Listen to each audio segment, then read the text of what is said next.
Bapa kami yang baik, Bapa kami yang ada di surga, kami berterima kasih untuk hari yang indah hari ini. Terima kasih Roh Kudus, sungguh karyamu itu ajaib loh. Sungguh, apa yang kau mulai di Filipi 1 ayat 6 kau berkata, semua pekerjaan Allah yang dimulai oleh Allah pasti diselesaikan dengan sempurna sampai hari Tuhan. So kami catat hari Tuhan itu adalah hari hanya kami. Untuk menentukan kami ini dikenal Tuhan apa tidak. Dan untuk menentukan kami ini diubah serupa Kristus apa tidak. Untuk menentukan kami ini betul-betul mempelai Kristus apa tidak. Lord, dari sekarang sampai hari Tuhan, bikin kami itu berjalan, bergaul in step dengan Roh Kudus. Supaya Roh Kudus yang mengerjakan transformasi di dalam jiwa kami. Sampai Kristus bisa menjadi pengharapan kemuliaan kami yang berdiam di hati kami, bertahta di hati kami. Terima kasih Roh Kudus, sungguh amat kaya kau. Kami berikan hormat, pujian, kemuliaan hanya bagimu dalam nama Yesus Kristus. Amin. Oke, kita masih berada di dalam mengenal Allah. Nah, saya tuh mesti kenalin pada Anda juga kan ini mengenal Allah yang sifatnya nggak tergesa-gesa. That's the title. Ini mesti masuk terukir di otak kiri, otak kanan Anda. Nah, kalau lihat apa artis, pelukis, Anda melihat tukang desainer, baju, fashion, nggak pernah mereka bikin desain itu terburu-buru. Nggak mungkin. Bahkan mereka juga mesti ngikutin musim, mereka nggak ngelawan musim, everything itu ada pace-nya. Kalau bahasa Inggrisnya itu ngomongnya pace gitu loh. Nah, kita ini manusia setelah jatuh dalam dosa, our pace itu beda sama pace-nya Allah. Untuk saya mengerti ya, bisa ora et labora. Benar-benar loh. Tuhan mesti membuat kehidupan, ritme hidup baru di saya. Dan saya mau terima ini. Kuncinya saya mau terima. Dia mau kasih segala macam perencanaan, janji kayak apa. Tapi kalau kita gak mau percaya dan terima, yang gak ada efeknya kan. Gak ngefek gitu loh katanya. So untuk saya mau menerima karena saya sudah sampai titik nadir. Titik dalam, rock bottom. Nah pada waktu kita sudah sampai rock bottom, we have no choice but to surrender. Berserah dong, ya kan? Nah untuk mencapai titik tersebut, kita masuk ke dalam suatu ritme yang saya disingkapin Roh Kudus. Kalau mau ngikut dan dimuridin sama Roh Kudus, kalau dimuridin artinya belajar bersama. Nah kalau kita ngalami ini, kita baru mengalami the power of the resurrection power of Jesus, kuasa kekuatan daripada kuasa kebangkitan Yesus, yaitu milik dari Roh Kudus yang kerja dalam kita. Bukankah waktu kita lahir baru kita menerima kuasa kebangkitan Yesus? Bukankah waktu kita lahir baru kita terima hati baru, roh baru dan di dalamnya Roh Kudus masuk. Roh Kudus itu siapa? Kok bisa pindah ke kita? Karena dia adalah Allah, hakikinya Allah di bumi. Nah dia harus tinggal di bumi dan tinggal di badan-badan fana ini. Yang jiwanya udah rusak sistemnya, gambarannya udah rusak. Karena akibat dosa yang diturunkan oleh nenek moyang kita Adam pertama. Ceritanya kan Anda tahu di Kejadian 3 ayat 5. Tentu efeknya dari istrinya ke Adam. Tapi kan yang diminta pertanggungjawabkan oleh Allah kan Adam. Kita tuh keturunannya itu semua. Lahir lucu-lucu di rumah sakit bersalin. Cantik-cantik, ganteng-ganteng, imut-imut, tetap dalam kondisi jiwa sudah rusak. Makanya kalau Anda mau mengalami ora et labora dalam kehidupan Anda seperti Mother Teresa, nggak bisa, enggak. Anda itu diawali oleh Roh Kudus dan selalu hidup setiap hari dengan Roh Kudus. Makanya Galatia 5 ayat 25 NIV berkata, walk in step with the Holy Spirit. Walk in step. Bukan behind him, bukan ahead of him, tapi side by side, walk in step. Kecepatannya sama, pace-nya sama, langkah kirinya sama, kanannya sama. Exactly. Baru kita bisa mengalami transformasi keserupaan. Dalam cara berpikir, bukankah kita memiliki pikiran Kristus? Atau Korintus 2 ayat 16. Kita akan memiliki sinaps-sinaps baru, rajutan-rajutan saraf baru di otak kiri, otak kanan. Di mana mikirnya aja udah sejalan sama Tuhan. Nah itu makanya kita punya hidup cuma sekali di bumi. Dan satu fase ini perjalanannya diawali dengan waktu Anda lahir baru. Sampai harinya Tuhan. Itu aja waktunya timeline kita cuma segitu.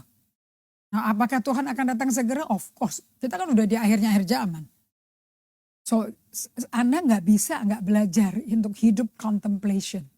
So, terakhir kita bicara mengenai kehidupan daripada Rasul Paulus ya. Bagaimana pelayanan dia itu memiliki spiritual competence, spiritual confidence, holy confidence, dan dia juga diberdayakan empowerment by the Holy Spirit. Nah, dia itu berani menghadapi Raja Agripa, Kaisar Romawi, naik banding dari penjara. Dia nggak mau terima, dia mesti ke Roma ketemu Kaisar karena dia warga negara Rom.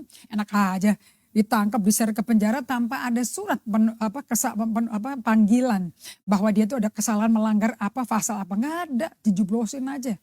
Okay? So dia naik banding loh. Untuk orang itu bisa alert, bisa waspada kayak gitu, tajam pikirannya di tengah mental torture, penyiksaan mental, kesesakan jiwa, fisik dilempar, dirantai pakai besi, diborgol, itu bisa punya clarity of thinking. Aku mesti naik banding loh, aku ini warga negara Rom loh. Tidak ada surat tuntutan apapun, pelaporan apapun, pasal apa yang kulanggar, nggak bisa jeblosin aku. Terus diam-diam kan tentara Romawi mau ngeluarin mereka tuh, mau ngeluarin si Paulus kan dari penjara kan. Dia bilang, oh I'm sorry. Kamu jangan sembarangan lo ngeluarin gue dari penjara loh. Diam-diam gitu aja. Aku dijeblosin, anaknya aja keluarnya diam-diam. Oh nggak bisa. Saya bilang Tuhan, bodoh. Kalau orang Medan ngomong kayaknya ciami gitu ya kali ya.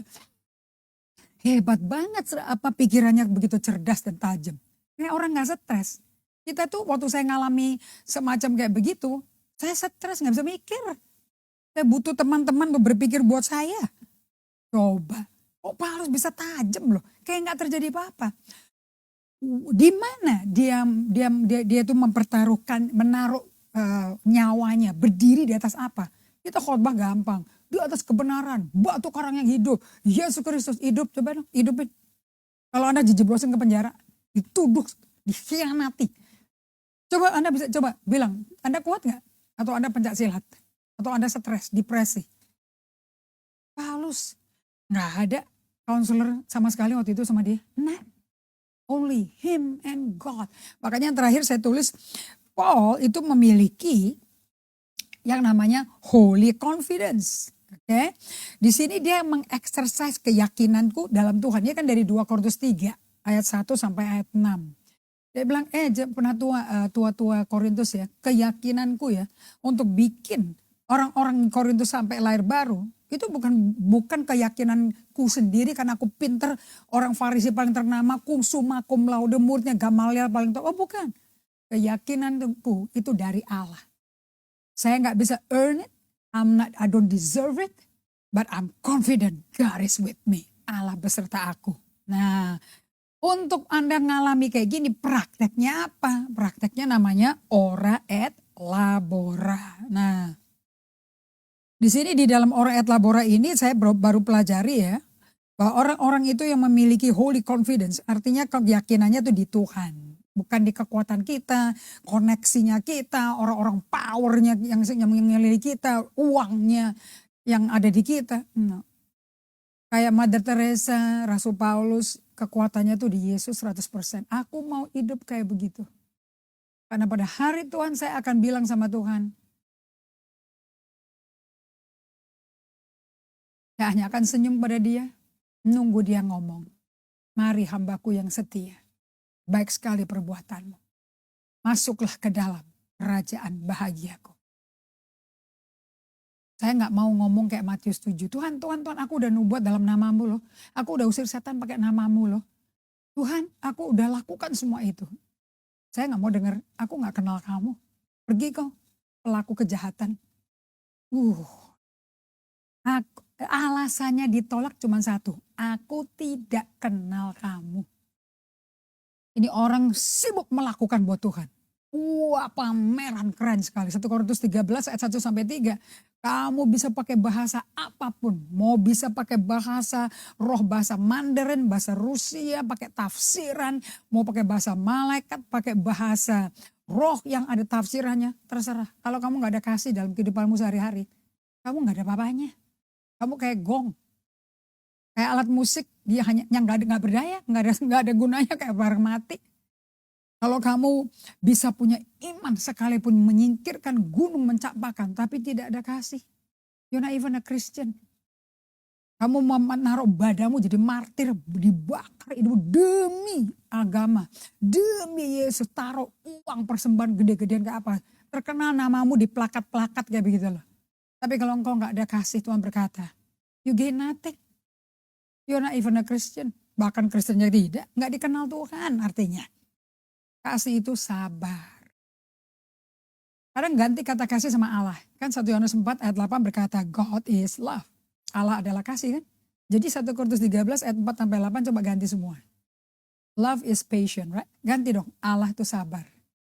Orang kalau sabar apa? Nggak terburu-buru, nggak tergesa-gesa, nggak gegabah, nggak parno. Nggak ngomong sambil jalan. Kalau ngomong melihat orang diajak ngomong dan kalem, kecepatannya juga enak didengar. Itu kan love artinya kan. Itu kepribadian Allah kayak begitu. Jadi saya hari ini memperkenalkan pada Anda, God is a God who's not in a hurry. Makanya dia kerja di kita, merubah kita sejak dari lahir baru. Kan belum kelar-kelar.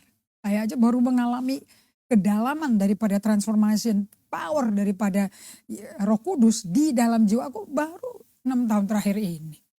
Padahal saya udah pelayanan berapa puluh tahun. So saya bertobat dari du menjadi be. Akibatnya I do what he saying to my being. Nah saya belajar ya satu hal. Kenapa kok Tuhan itu suka kasih instruksi? Mazmur 119 itu Mazmur terpanjang ayat 1 sampai 176. Mazmur 19 itu juga bicara mengenai hukummu suci. Tauratmu itu luar biasa kuasanya. Daud ngomong apa? Aku cinta Tauratmu. Bukakan, singkapkan mataku supaya aku melihat keajaiban Tauratmu. Jadi yang menjadi harta kekayaannya Daud itu apa? Kitab Taurat. The instruction of God. 2 Timotius 3 ayat 16-17. Firman Allah itu diilhamkan Allah. Kalau bahasa Inggrisnya, the word of God is breathed by the Holy Spirit. Dinapasin Roh Kudus. Bisa menunjukkan kesalahan kita. Bermanfaat untuk apa? Menunjukkan kesalahan kita. Memperbaiki kelakuan kita. Oke, menunjukkan apa yang baik, apa yang gak penting. Jadi kita itu hamba Tuhan diperlengkapi untuk melakukan perbuatan baik. Jadi apa pusatnya kehidupan kita? Taurat Tuhan, Alkitab. Nah setiap kali Anda dengar Alkitab, baca itu dalam firman, Yohanes 6 ayat 63. Firmanku roh dan hidup kata Tuhan. Anda mau dipenuhi Roh Kudus setiap hari? Baca Alkitab. Karena dari firman ini keluar napasnya Allah. Yang bermanfaat untuk mengajar kita. Menunjukkan kesalahan kita. Membangun kita. Gak bisa kita mau berubah, mau dipenuhi Roh Kudus hanya berbahasa roh terus. Gak begitu. Tandanya pertama kali dibaptis Roh Kudus berbahasa roh. Tapi bahasa roh sendiri gak bikin Roh Kudus masuk. Itu karunia. Untuk menguatkan manusia roh kita. Tapi kita manusia rohnya perlu dikasih makan. Kayak kita baru makan 3 kali sehari, sarapan pagi, siang dan malam. Ini juga perlu manusia roh kita. So, saya tanya sama Tuhan, Tuhan kenapa? Kok kita tuh dikasih instruksi firman Tuhan tuh kenapa? Dan Tuhan ngomong, sebab kamu semua manusia diciptakan oleh aku dengan kehendak bebas. Itu kehendak bebas yang bikin Adam jadi liar. Akibatnya generasi yang belum lahir sudah rusak langsung. Gara-gara keputusannya dia sama istrinya. Karena kehendak bebasnya kayak kuda liar. Nah kalau dikasih instruksi dan apapun yang Allah kasih itu baik. Anugerah yang baik dan sempurna datang dari Bapa segala terang. Oke, Yakobus 1 tuh. Nah jadi kalau kita dikasih instruksi, kehendak bebas kita bebas mengikuti langkah kaki Tuhan. Karena langkah orang benar tuh diatur Tuhan. Nah, waktu kamu bebas memilih untuk mengikuti langkah kaki Tuhan, kamu akan mengalami apa? Kebaikan Tuhan. Anda gak akan lihat kegelapan yang mengerikan dari setan, gak akan ngalami. So it is important loh di musim pandemi ini. Dimana kita semua dikasih jeda yang panjang dan confusing. Seluruh bangsa Eropa sekarang mau berhentiin lockdown. Lagi kacau di dunia ini. But those who know the Lord, Daniel 11 ayat 32. Mereka yang kenal Tuhan. Matius 7 ayat 21-23. Aku gak kenal kamu. Tapi Daniel 11 ayat 32. Mereka yang kenal aku akan melakukan exploit. Melakukan perkara besar. Let's get to know God. Ini waktu yang the best of the best to know God. Oke. Nah, prakteknya punya keyakinan di dalam Kristus adalah ora et labora. Apa sih ora et labora itu? Itu adalah pray and work. Biasanya dulu saya, ya yang mendengar khotbah saya juga pasti juga ngikutin saya sih, sorry ya. Tapi aku dikasih kesempatan yang kedua, ketiga, keempat untuk bertobat kok. Dan Tuhan kasih mulai bekerja lagi dalam jiwaku, nothing is wasted. Malah kita bisa pakai kesalahan kita jadi guru dong. Jadi alat pembelajaran, nothing is regretted. Karena dia tahu kok kita gak sempurna. Untuk Abraham menjadi Abraham aja Bapak segala bangsa tunggu berapa tahun? You know how many years? 25 years. Emangnya Allah nyesel? Allah gak nyesel. Sebab dia lagi rekonstruksi jiwanya si Abraham. Kan dia dari penyembah berhala. Yosua 24 ayat 15 ngomong gitu. Tukang sembahyang patung. Untuk dikocok total itu melalui perjalanan dengan Tuhan. Makanya transformation is a life process journey. Kalau orang tanya, aku udah masuk ke kelas pemuritan, aku udah masuk ke pembentukan rohaniku, aku udah serupa Kristus. Oh, kelas gak bisa. Anda akan mengalami perubahan serupa Kristus sepanjang hidupmu sampai Yesus datang.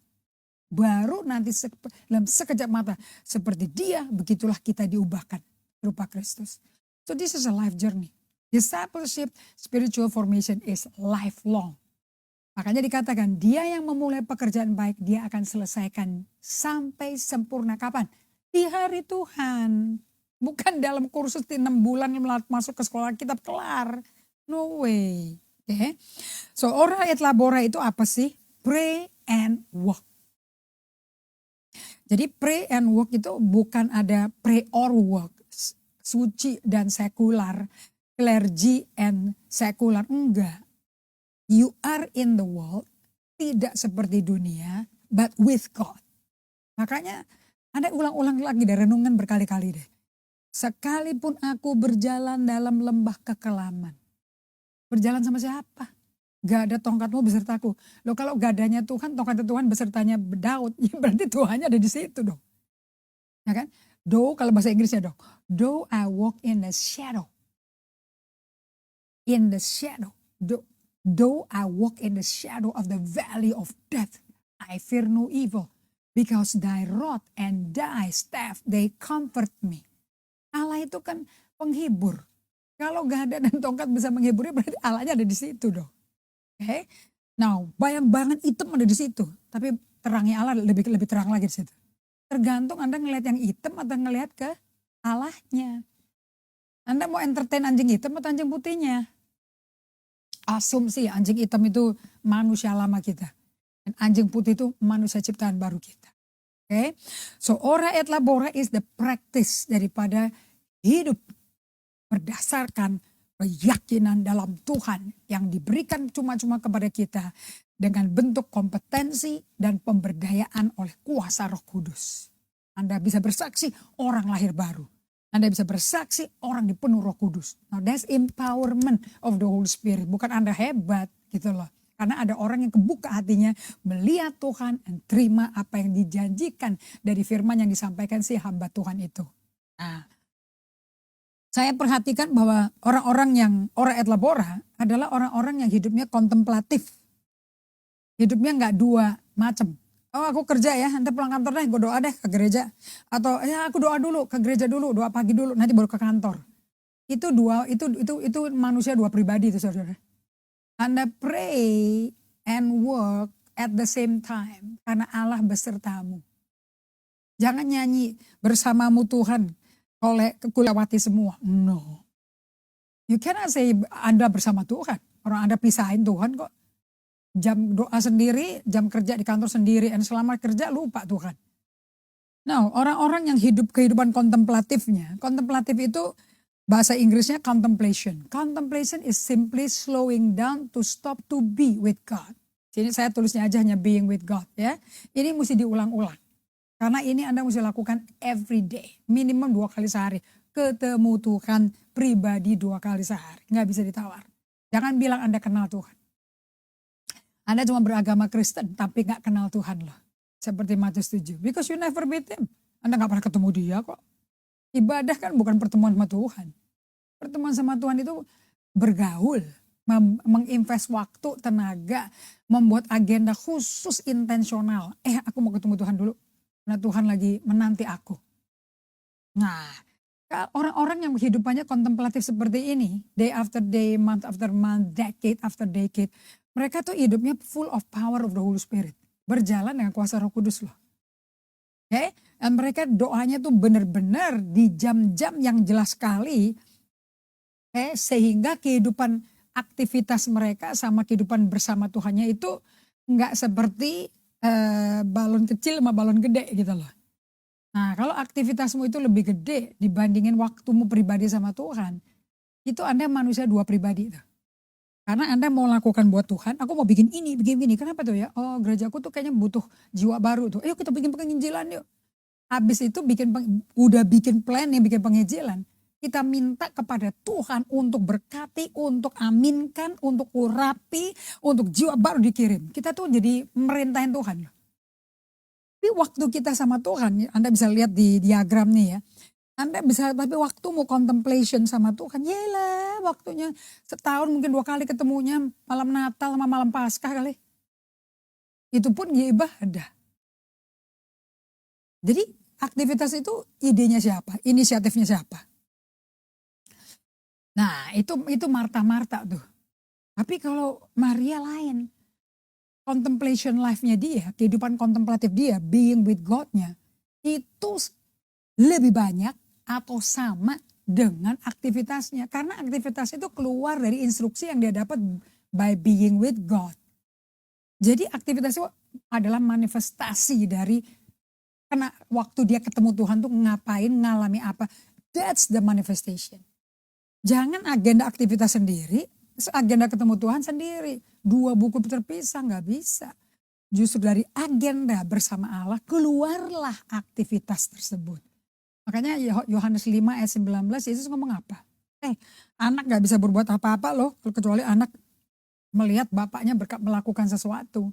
Nah ini di buku dari spiritually healthy, emotionally healthy spirituality ini digambarin kayak gelombang. Ritme hidupmu tuh mustinya kayak gini nih, pray, work, learn, rest. Pray, work, learn, rest. Anda bahkan doa bisa sadar diri dan sadar Tuhan di tengah kerjaan. Di tengah-tengah tumpukan kertas-kertas tuh gini, Tuhan bisa ngomong. Tuhan bisa ingetin. Nah itu yang Tuhan mau. Dan itu a progress. Nanti saya ajarin ya, namanya differentiation. Berapa persen actually is yourself, your true self, berapa persen is your fake self. Berapa persen anjing hitamnya Anda yang berkuasa, berapa persen putihnya. Terus berapa persen putihnya bertambah, hitamnya berkurang kekuatannya. Nah itu diferensiasi sampai titik di mana si putih itu memimpin anjing manusia lama kita. Sampai yang lama telah berlalu, yang baru sudah datang. Nah kalau udah kayak gitu, you and God is everywhere. Itu udah kayak Mother Teresa, itu udah kayak Rasul Paulus hidupnya. Kayak mau kapal karam kayak mau apa, he is there with God. Dia gak pernah takut. Menghadapi macan-macan, singa-singa di tempat kepada jemaat di Korintus, dia kan tulis di Korintus kan dia tulis surat tuh. Itu kan dari penjara semua dia tulis suratnya itu. Bagaimana nyawa dia akan habis loh. Pada jemaat di Roma juga. Aku siap-siap nih udah mau mati nih. Kaisar Nero kan udah siap mau lemparnya badannya ke para singa tuh. But he was calm. Menghadapi kematian tuh kalem. And you know what he left behind? The love for his disciple. Cintanya kepada Tuhan yang ada di para muridnya itu luar biasa. Ini kan surat-suratnya dia setelah mati kan dikumpulin sama murid-muridnya semua. Jadi orang yang berubah gara-gara dia punya si Kristusnya tuh dalam. Kalau enggak bisa tulis 1 Korintus 13. Nggak mungkin. Dia ngalami itu. So ini ibadah harian ini penting ya saudara-saudara. Karena ini yang membuat saya sekarang jadi tenang. Kalau saya nggak pernah datang kepada Tuhan, ya saya nggak bisa berdiam di dalam Tuhan. Ini ayat 4 Yohanes 15. Tinggallah di dalam aku dan aku dalam kamu. Udah deh. Anda tuh mau terjemahin apa itu? Tinggallah dalam aku dalam kamu. Mau terjemahin gimana? Anda nggak pernah datang ke dia kok. Dan dia nggak datang ke Anda. How you gonna be dwelling, abiding? Ya, bottom line sih ya semuanya ujung-ujungnya termasuk kita hamba Tuhan, terutama yang bagikan firman. Our life have to really become a life yang betul-betul hidup berjalan dengan Tuhan, loving union. Saya mau kutip ini deh supaya Anda mengerti. 2 Korintus 13 ayat yang ke bahasa Indonesianya ayat yang ke-14. 2 Korintus 13. Ini perhatikan caranya si Paulus nutup doanya. Kasih karunia Tuhan Yesus, karena gembala suka niru ini kan. Kasih karunia Tuhan Yesus Kristus dan kasih Allah dan persekutuan Roh Kudus menyertai kamu. Let the love of the Father and the grace of our Lord Jesus and the koinonia of the Holy Spirit. Koinonia itu artinya apa? Non-stop constant loving union, presence of God in our soul becoming one with God. Itu menyertai itu hidup kita setiap hari. So, saya tulis di sini bahwa kehidupan teratur ibadah harian itu adalah kehidupan yang dihidupi oleh Saint Benedictine. Karena saya baru ngerti kenapa kalau di gereja-gereja di Amerika kalau mau tutup ibadah ngomongnya gini. Mari kita berdiri menerima benevolent, itu sebetulnya dari kata-kata Benedictine, nama Santo Benedictine yang membuat ritme hidup setiap hari, di mana dia udah atur. Pokoknya aku tiap hari akan ketemu Tuhan. Aku nggak mau tinggalin Tuhan, tunggu hari Minggu lagi. Nah dia itu bikin yang namanya vigil jam 3.45 tengah malam, jam 6 pagi dini hari, jam 6.25 itu misa pagi. Jam 12:04 itu hari jam ke-6. Jadi Anda kan tahu ya, Yesus disalibkan jam ke-3, jam ke-9, jam ke-6. Ini jam-jam ini. Jam di mana umat Tuhan ketemu Tuhan. Jam ke-9 Petrus naik mau berdoa. Ingat, dan utusannya Cornelius, orang tentara Italia datang menjemput dia. Itu kan pada jam-jam yang ini dia dilakukan. Jadi para rasul miara ini karena mereka lihat Yesus waktu hidup di bumi kayak begitu. Yesus menjadi darah daging. Bukan menjadi kayak malaikat. Menjadi darah daging seperti saudaranya. Turut merasakan kelemahan kita. Jadi kalau Anda mengalami pergumulan untuk hidup kayak begini. Cuma 15 menit.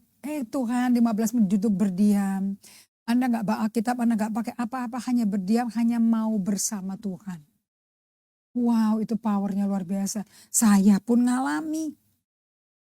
Ini adalah jeda-jeda atau sela-sela yang adalah opportunity.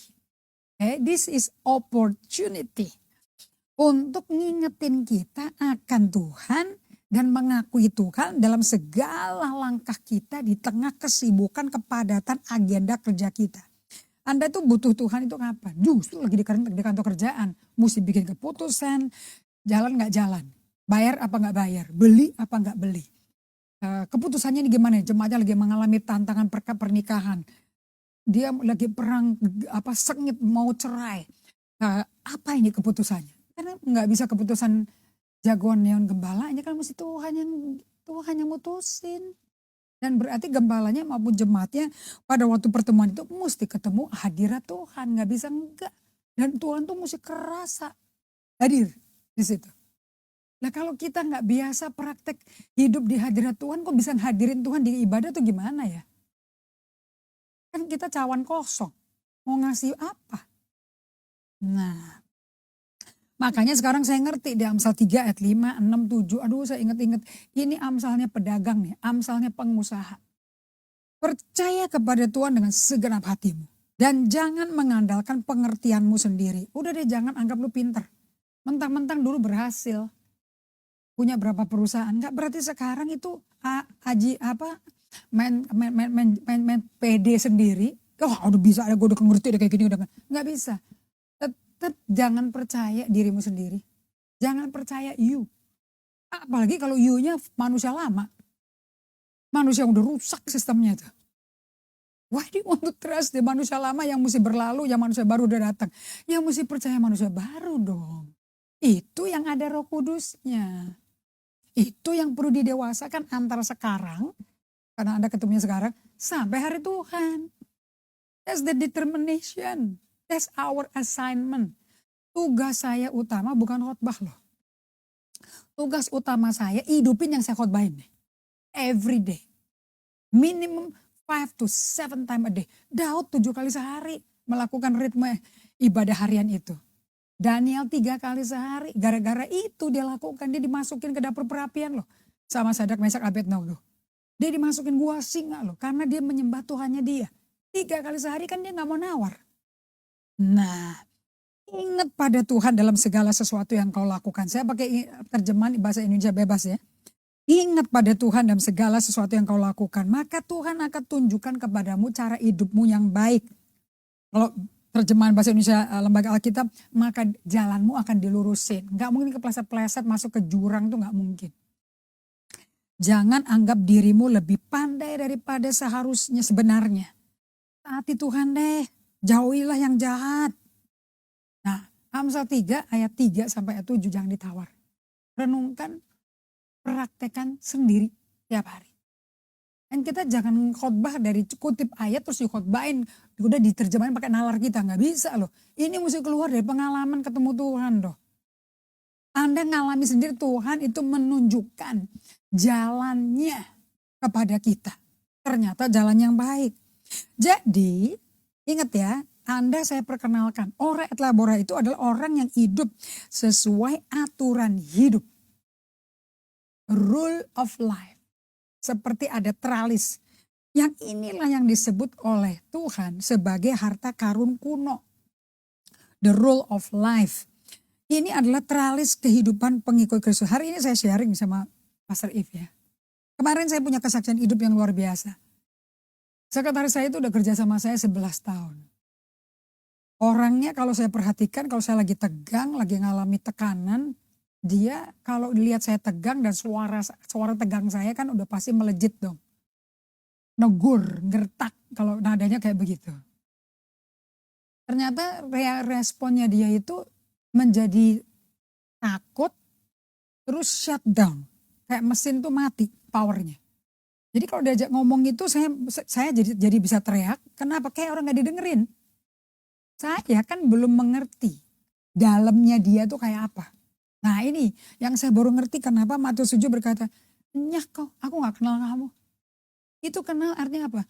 You can feel, Anda bisa rasakan perasaannya Tuhan tuh kayak apa. You can feel it. Samuel waktu negur Saul, Allah mengunjungi Saul di waktu malam. Anda baca di 1 Samuel 15 ayat 11. Malam-malam.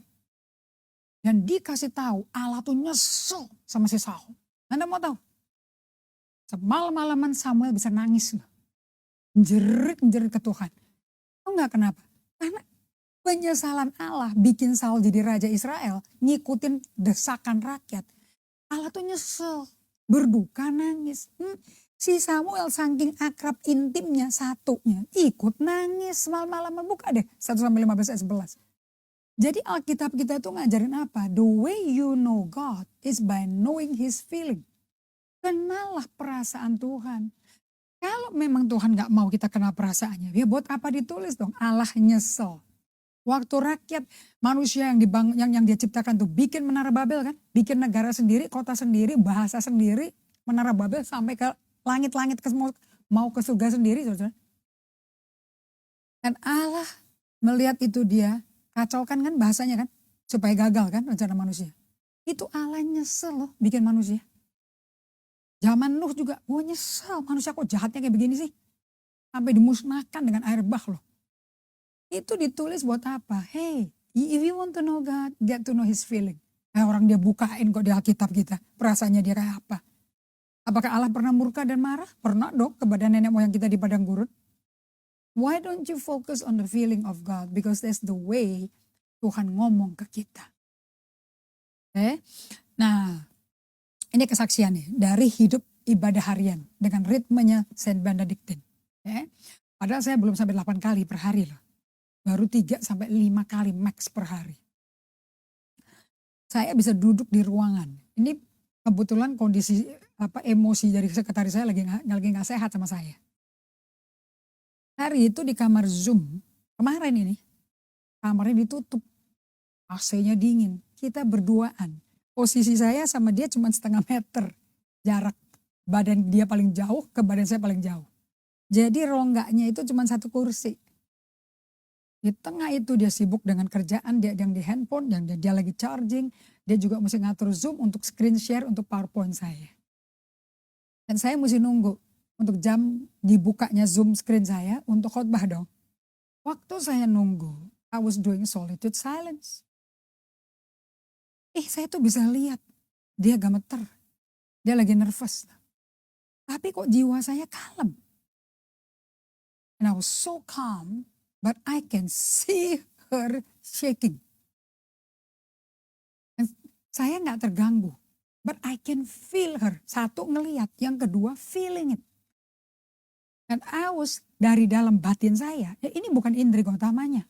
Ini bukan otak saya, bukan pikiran saya. Ini Roh Kudus yang kerjain di dalam saya. Ini dari inisiatif Roh Kudus. Saya bersaksi sama dia, do you know that this is initiated by the Holy Spirit? Not by me. How would I know manusia terbatas yang gak sempurna? Kok bisa baca perasaanmu? Saya baru ngerti Ibrani 4 ayat 15. Kita memiliki imam besar, coba ya saya bukain ya.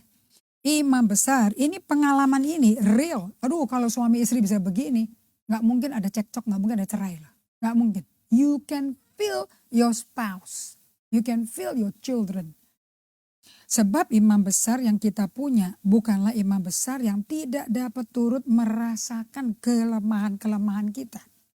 Sebaliknya sama dengan kita, ia telah dicobai. Jadi Yesus pernah gak di posisinya sekretaris saya, gemeter, mengalami sesuatu yang baru.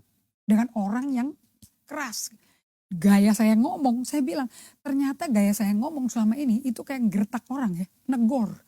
Jadi saya gak maksud apa-apa, tapi udah kebiasaan pakai manusia lama yang cara ngomongnya gertak, negor, gak manis, gak penuh understanding, gak kalem, gak pacingnya tenang. Itu bikin kamu ketakutan terus ya. Many people are scared of me because gaya saya kalau ngomong ini udah. Jadi dan karena saya punya posisi, jabatan, otoritas, of course mereka yang di bawah otoritas saya jadi bisa gemeter dong. Dan so saya terbuka ini dengan dia, share everything like this to her. Wow, dia bilang, and then she said like this, I feel your love yesterday.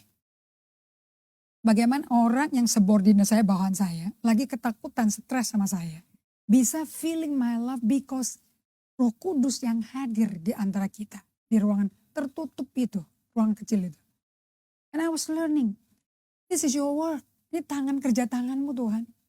Nah, orang yang melakukan contemplation, they have power of the Holy Spirit untuk berperilaku, membuat, berbicara, membawa diri dengan cara serupa Kristus. Not from us.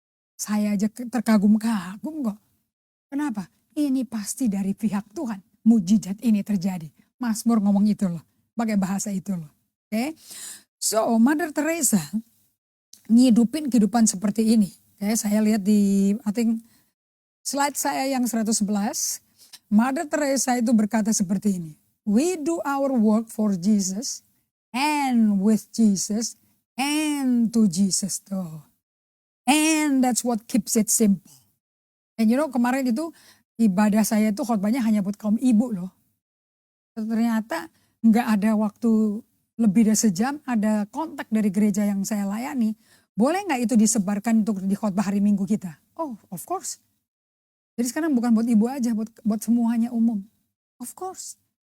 Nah, kalau orang sampai ngomong kayak gitu berarti mereka ngalamin sesuatu dong. While I was sharing. Not the information aja. Tapi waktu dibagikan ngalami Tuhan. Dari cara pembawaannya. So Mother Teresa berkata, saya kalau kerja, saya kerja itu untuk Yesus, bersama Yesus. untuk dan bagi Yesus.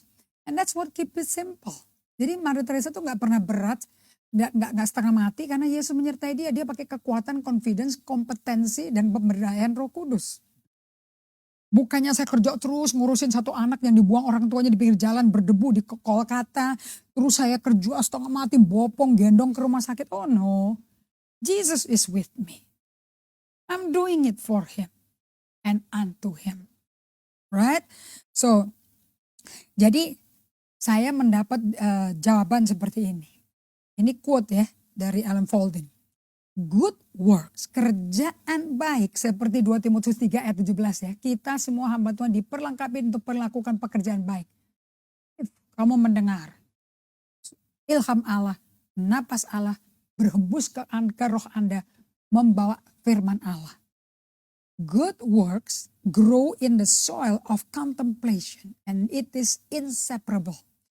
Pekerjaan yang baik yang dialami jemaat yang saya layani kemarin dan dialami oleh sekretaris saya yang lagi notabene emotionally depressed by me katanya, itu keluar di tengah-tengah situasi yang emosi orang macam-macam. Ternyata kita bisa melakukan pekerjaan yang baik karena itu tumbuhnya di tanah yang isinya contemplation, yang isinya adalah kehidupan kontemplatif. Artinya apa? Tanah kita, hati kita is a heart yang isinya a conversation with God in the midst of our busy day. Di tengah saya sibuk, mesti fokus ke khotbah, mesti fokus kepada PowerPoint-nya yang saya atur kembali. Saya itu bisa bekerja dengan baik karena saya hatinya lagi ngobrol sama Tuhan. Dia nonton saya, di tengah pikirannya lagi mikir untuk khotbahnya ini apa urutannya. So if you live a contemplative life, hidup Anda penuh kontemplasi kayak Maria. Anda akan mendapat kesempatan indah seperti ini. Number one, kayak saya kemarin ya, ini live demonstration of the presence of God. Can focus on the preaching kok. Saya bisa fokus ke ibu gembalanya dan jemaatnya, 80 orang yang hadir kemarin. I focus on my work. Ada orang di sebelah saya yang lagi agak gelisah sama saya. Saya tidak terpengaruh. Saya ngatur cara pembagian firman-Nya dengan rapih. Semua yang fokus ke Tuhan dulu. Saya melakukan pekerjaan dengan fruitful because sekedar saya mengalami si Kristus di tengah-tengah kita berdua bekerja. Dan pelayanan kemarin tenang, penuh damai sejahtera. So let me close with this. The spirit of Mother Teresa. Saya mau Anda punya roh seperti Mother Teresa. Kalian itu gak perlu melakukan perkara besar. Dan berambisi besar. Mau menangkan jiwa 1 juta orang tahun ini. Kita akan menua jiwa-jiwa. Nggak usah. You don't need to do all that great thing pakai agenda besar. But we all can do small thing with the great love of God. 1 orang dipengaruhi. 80 orang dipengaruhi saya kemarin. Mereka akan bersaksi. Mereka akan multiplikasi sendiri. Saya sudah mempengaruhi 81 orang kok kemarin. In one sitting. So di dalam ini penutupan saya dari Kolose 3 dan Ibrani 12 ayat 2 ya. Gini deh, Anda bisa melakukan ini semua kalau Anda selalu visinya kejar dulu kerajaan Allah dan kebenarannya. Anda melakukan latihan memikir perkara di atas bukan di bumi. Seperti Kolose 3 ayat 2. Cari perkara di atas, kan kamu udah dibangkitkan dari kematian. Jangan yang ada hal-hal yang dunia. Ibrani 12 ayat 2. Lalu pandangan kita tertuju pada Yesus, pemimpin iman kita dan penyempurna iman kita. Wah, kalau Anda pola pikirnya kayak gini tiap hari, saya garansi Roh Kudus. Karena Anda kan fokus ke Tuhan, ya. Hadirat Allah akan masuk ke jiwamu. Itu yang akan mengerjakan transformasi di jiwa Anda. Oke, kita sudah sampai akhir pembelajaran ini. Hari ini saya bagikan ulangan kembali nih dari minggu lalu. Tapi with a testimony yang fresh dari oven baru kemarin. Oke. So I'm pretty sure Anda jangan fokus bingung jadi orang Kristen yang suci-suci. Fokus menjadi anak Allah. Anak itu jatuh cinta sama bapaknya, sayang sama bapaknya. Bapak sayang sama anak. And if you walk in love, bottom line kalau udah kelar semua hidup kita, cuman 2 kok yang orang mau tahu. Who do you love? And who love you? Di rumah duka akan keluar kata-kata itu. Gak ada orang mau nyatet berapa aset Anda loh. How many people you love? And how many people love you? Mari kita berdoa. Heavenly Father, we thank you for today. Aku berdoa kehidupan contemplation menjadi kehidupan sehari-hari dari setiap hamba Tuhan dan semua pengikut-pengikut Yesus yang lain, murid-murid Kristus. Karena tanpa Kristus kami gak bisa buat apa-apa sesuai Yohanes 15 ayat 4. Di luar aku kamu gak bisa buat apa-apa. Let us be with you, abiding, tinggal menetap dalam kau dan kau dalam kami. Terjadilah ini pada semua teman-teman online kami. Di dalam nama Yesus kami berdoa minta syukur. Amen. Oke. God bless you. See you Saturday jam 12 siang. Bye-bye.